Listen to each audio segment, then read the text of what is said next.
Mina Kim, thank you for being on Crossroads. Good to have you on. Thank you for having me. It's So, an honor. I, of course, spoken to your event, Build Up Korea, in Korea recently. And Yes. since then, things have gotten pretty interesting in Korea, it seems. And a lot of Americans trying to make sense of it.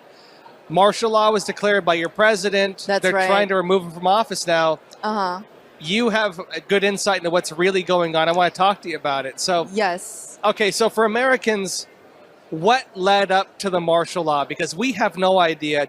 We only know what happened on the surface. What happened? Right. So basically, Americans wouldn't believe that if Korean Democrats are leaning towards pro-North Korea and pro-China, they Yeah. wouldn't believe it because even the American Democrats are not super pro-China. But in Korea, most of the Democrat politicians in Korea are tied to either North Korea or Chinese Communist Party government. Yeah. So that's pretty much what's under the ground that have caused the martial law. And our president has known about that since he became the president, and then he wanted to expose it. But since our government right now is the opposition party is the majority party, he couldn't do much. So he had to declare the martial law to drive out all the anti-state forces. Yeah. Yeah.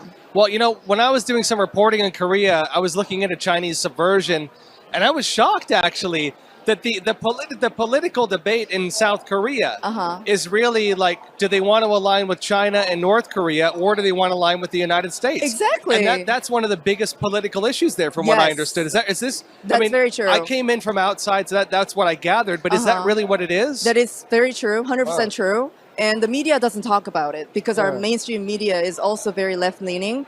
And you guys have like Fox News. We don't have any of those. And Wow. all the media 100% are kind of leaning left. And they wouldn't explain anything about that. And that's Okay. a very bad news. Okay, so your president, he's on the party that wants to make the alliance with the United States. That's correct. He declares martial law. When we're watching from the outside, it looked like he was preventing Congress from going and voting to end martial law.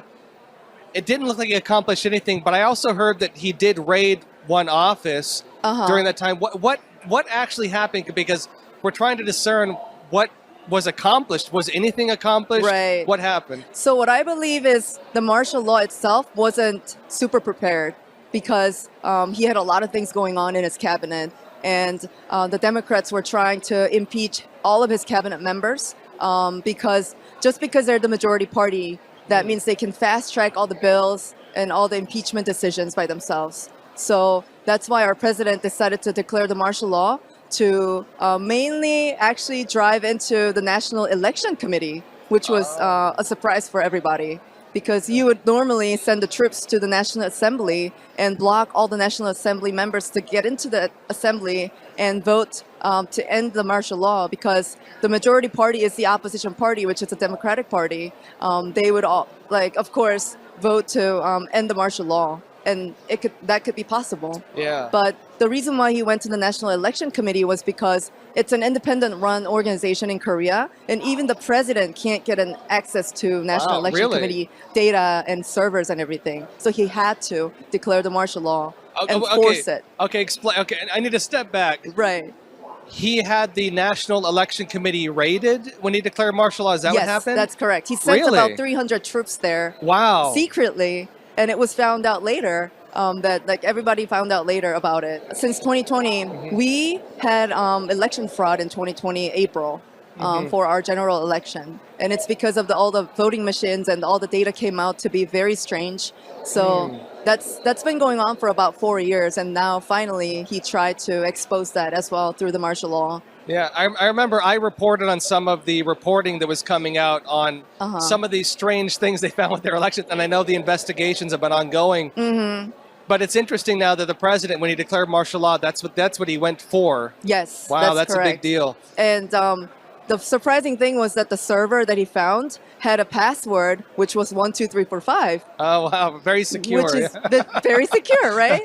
Joking, very insecure, but Right. that's interesting. So allegedly, North Korean spies might have hacked into the servers as well Wow. as the Chinese Communist Party goes. Well, and that's important because after martial law was declared and rapidly ended, uh-huh. the president came out in Korea and actually gave a statement, and he did mention that, actually. He did mention they found this server, and the password was 12345, and he noted it was very insecure. Yes. And this was before the recent attempts to now impeach him. Right, exactly. But what did he actually say was his reason for declaring it when he gave these statements? What was his actual statement? So he said his main reason for doing that was to drive out all the anti-state forces in Korean government. It's just like in America. It's similar but different, you know?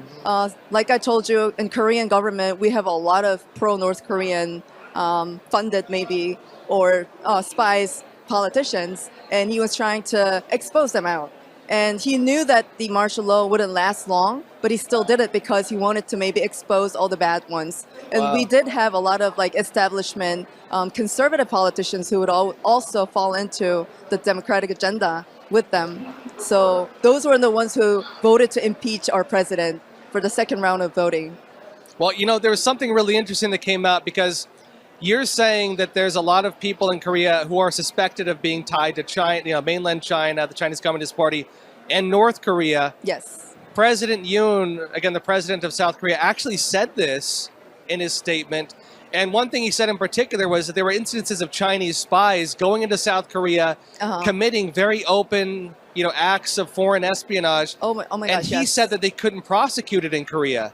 No. He said the police couldn't do anything about Chinese spies because Korean law forbids them to go after Chinese spies. That's crazy. And you know what's crazy is when I was in Korea, I was told this by some of my own sources, and it's shocking. It's shocking. How can you? Why is it? Why is it that South Korea, they can go after? I mean, again, you're facing the problem of North Korea, but they can't do anything about Chinese spies operating in their own borders? How is this even possible? I can explain that by saying how different Korean government politics system is. So in America, I believe not everyone, but most of the people here are driven by the ideologies and values that they believe. But in Korea, it's more about like politicians getting successful in their jobs and their careers. And that's all they care about. And that's why sometimes they have to compromise themselves with Chinese spies or North Korean spies. So that's probably the main reason why there are a lot of compromised politicians in Korean government. And we've always known that, but President Yoon was probably the first one in the recent history that kind of like tried to directly expose this kind of issues because he's been going through some tough times as well. Yeah. Well, and this is another important thing from what I've been understanding with the whole situation. And you mentioned a bit of it, is that a lot of the world, they only saw half the picture. That's true. A lot of the world, they saw President Yoon declare martial law. They saw the military there and the scuffle with the politicians, and it was shocking. You know, it was really shocking. The other side of it, though, that is not being shown to the world is what your president was also saying. His allegation is that he says they're trying to prevent his investigations by using their power in government to impeach the people who are investigating them. Exactly. That's accurate. And Democrats were trying to defund all the budgets that was set to prosecute their candidate who's a criminal. So that was one of the triggers that, you know, caused President Yoon to declare the martial law as well. But this is important because essentially the allegation is the current incumbent president is saying that the other side is trying to overturn his government. Exactly. But the argument most of the world is hearing is that he's trying to overturn theirs, right? Exactly. And That's right. And so both are accusing the other, but people are only hearing one half of it, it seems. Yes, it's because it's just like American media. When we hear the U.S. news from Korea, we hear the same half side of the news from America. I think it's the same thing what's happening in Korea right now. It parallels what happened in America, especially in 2020 and 2021. And I would say whatever you are hearing from the American news about Korea is very left-leaning and it's very biased. So you should definitely try to look into a different side and look at it as in a worldview of the conservative point of view. Well, you know, it's stuff most people here have no way of knowing because the only sources are just one side of the picture, it seems. Exactly, which is very sad. Yeah. Yeah. Well, I want to talk about one other thing, which is kind of what's happening right now as we speak. The president is risking getting pushed out. He's being impeached. They voted to impeach him. Exactly. But from what I understand, there's a court process now that basically in the courts. Yes. You mentioned that he had some of the election system stuff taken. Is there an actual criminal investigation? Is this actually looking into the whole picture of the evidence, or is it just looking into him? What is happening with the current investigation? So currently, we can't see the full picture because we don't know what President Yoon actually has and not have. So we'll have to wait until the hearing, the court hearing, which he will have in a few weeks at a constitutional court. That's the last phase, last procedure before he gets impeached or not get impeached. The decision will be made by the 6 judges of Korea. Wow. And so I guess now Donald Trump is coming into office. I assume Korea is going to be a big focus for him. Yes. Where do you see things going? I mean, if President Yoon gets impeached, what happens? If he doesn't, what happens? What is the possible outcome here? So first of all, President Yoon wanted to broadcast the court hearing, but the court is actually denying, rejecting that. Oh, yeah. So we'll see how it goes. And hopefully he reveals more information that people don't know yet. And that's what conservative Koreans hope for. So if he does get impeached, it means that we're going to go through the same thing the U.S. had gone through since 2020, 2021, from there then to 2024, and we're gonna have to wake a lot of people up, which will actually definitely motivate Korean people to voice out more. Because as you know, Koreans are usually very shy, and they're not used to speaking up because they're used to this culture where it's a Confucius culture where you have to respect elders, which means you can't really speak out for them, against them. So that's why they obey what government says. They try to follow whatever the American government says or media says, and that's why the whole thing happens. So. I see. Well, I guess just last question. If you're to tell the American people about what's really going on in Korea, sum it up. Why should Americans care about it? What's really going on?